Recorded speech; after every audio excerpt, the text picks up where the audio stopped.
Telling someone that you study philosophy can go either of two ways. One type of audience might be very impressed. After all, you're in the tradition of the best thinkers in history, from Plato, Aristotle and Kant, to Nietzsche, Arendt and de Beauvoir. That's an impressive lineup, so you're probably very smart yourself if you are intent on standing on the shoulders of these giants. The other type of audience might think that you are wasting away and not doing anything productive. You're spending your time reading old books and using fancy terms no one understands, maybe not even yourself. But worse than that, you're not only wasting your own time, but also taxpayers' money who pay for your education. Sorry, Americans, that is, if there is free higher education at all. Politicians will sometimes also say things like that. Welders make more money than philosophers. We need more welders and less philosophers. So why study philosophy? What are the benefits your society might get out of this? In this episode, I want to discuss a boring and simple answer, and one that is more interesting but potentially wrong. First, I'll give you the boring and trivial one. You should study philosophy because it's interesting and fun. Of course, it's not interesting and fun to everyone, but to those who care about asking philosophical questions and analyzing arguments, it's a very good way to spend your time. Philosophy allows you to dig as deep as possible, to question all assumptions commonly made in various debates, and see where the best arguments lead you.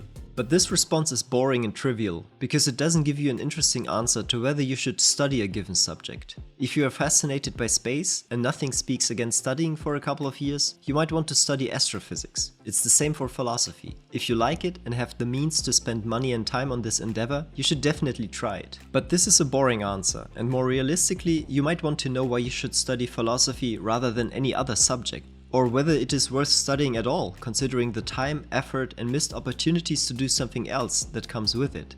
In that case, saying that it is fun and interesting if you are into it in the first place won't cut it. So, why study philosophy? Before I tell you that, let me tell you why you might want to check out today's sponsor, Aura. As you can clearly see, this is a faceless channel. And that's an intentional decision, because having too much information about yourself on the internet can be dangerous. If you want to take control over your information on the internet, Aura can help you with that. Data brokers can sell your information to scammers, spammers or other entities that might want to harm you. Aura shows you which data brokers are selling your information and automatically submits opt-out requests for you. Cleaning up your information not only helps reduce the amount of spam you get, but it can also help protect you from hackers who might use this information to access your social media accounts, bank accounts or other sensitive information. Aura offers all-in-one protection services that cover identity protection, transaction monitoring, a VPN and much more. You can go to aura.com/pq to start your 2-week free trial right now. And by doing that, you also support this channel. Thanks to Aura for sponsoring this video, and now let's get back to why you might want to study philosophy. If you look online, there are actually a couple of articles on why you should study philosophy, and the supposed benefits of studying philosophy might surprise you. For a summary, we can check out one of the most visited philosophy blogs, Daily News.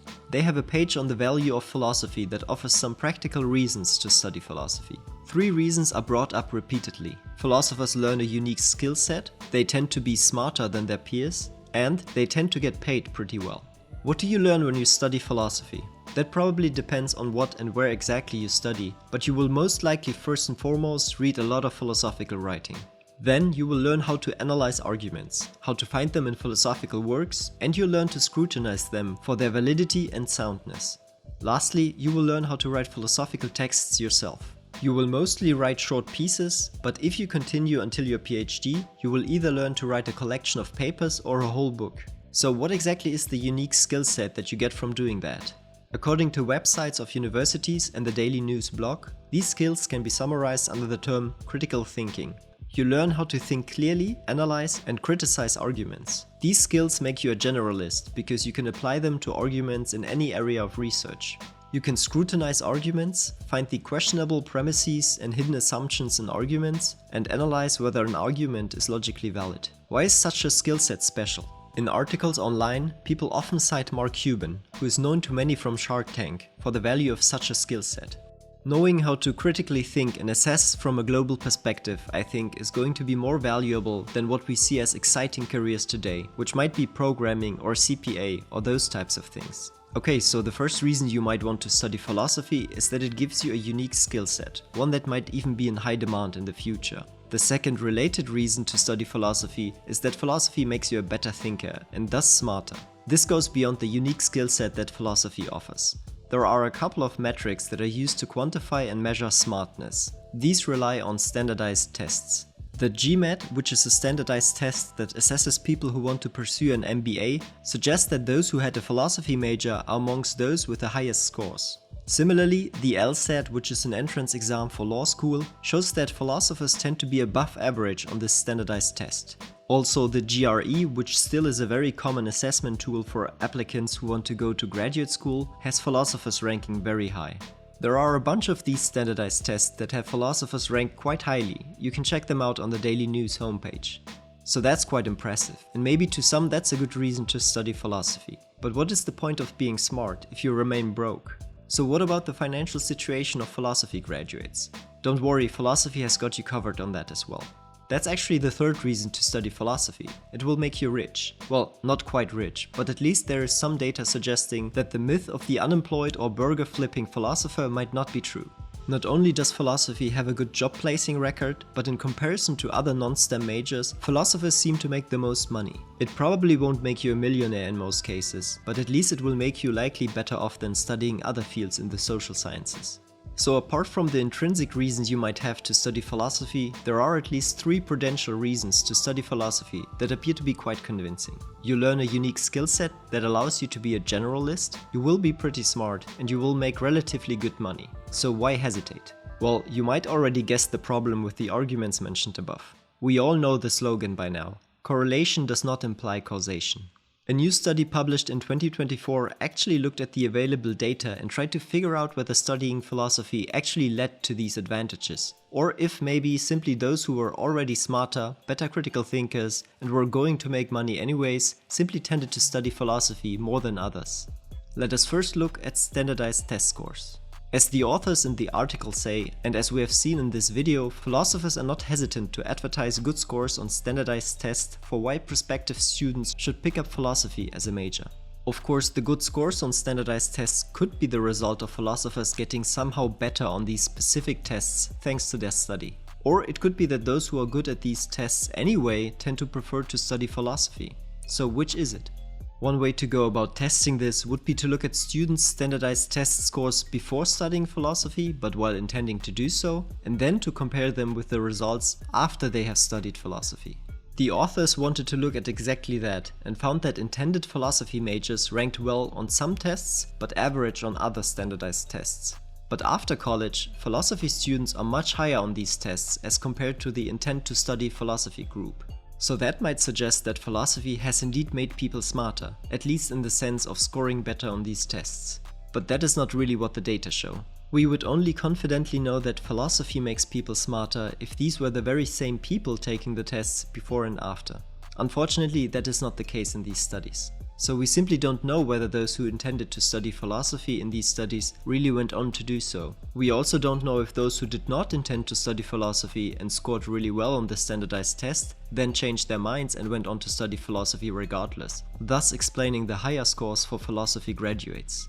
Thus, unfortunately, these datasets do not allow us to make any clear causal claims at the moment. Another way to go about investigating whether philosophy actually makes people smarter is to start earlier.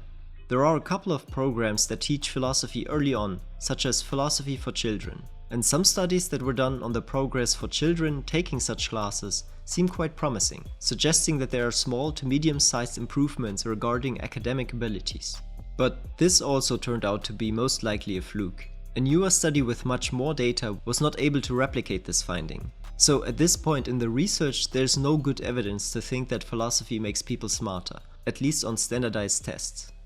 But you might think that this is not what we should be looking for. Standardized tests might be a good heuristic for some things, but as we have talked about before, philosophers specialize in critical thinking. So at the very least, they should be better at that, right? According to one meta-analysis which looked at many studies, college students in general, regardless of their major, see a small to moderate increase in their critical thinking skills. For philosophy specifically, again, the data is messy. There are some studies that find an effect of studying philosophy on critical thinking skills. And then there are some studies suggesting that this is a selection effect rather than a treatment effect. But researchers were able to identify one specific training exercise that seemed to help with improving critical thinking skills: argument mapping. You can learn more about argument mapping on the Daily News homepage. But in a nutshell, it is a group exercise in which students take a philosophical excerpt and try to figure out the arguments, its components and its plausibility. But there are caveats here as well. Sorry about that, prospective philosophy students. There is at least one study that did not find a positive effect of argument mapping. Also, argument mapping seemed to be the most helpful to those students who were the worst at logical reasoning before doing the exercise.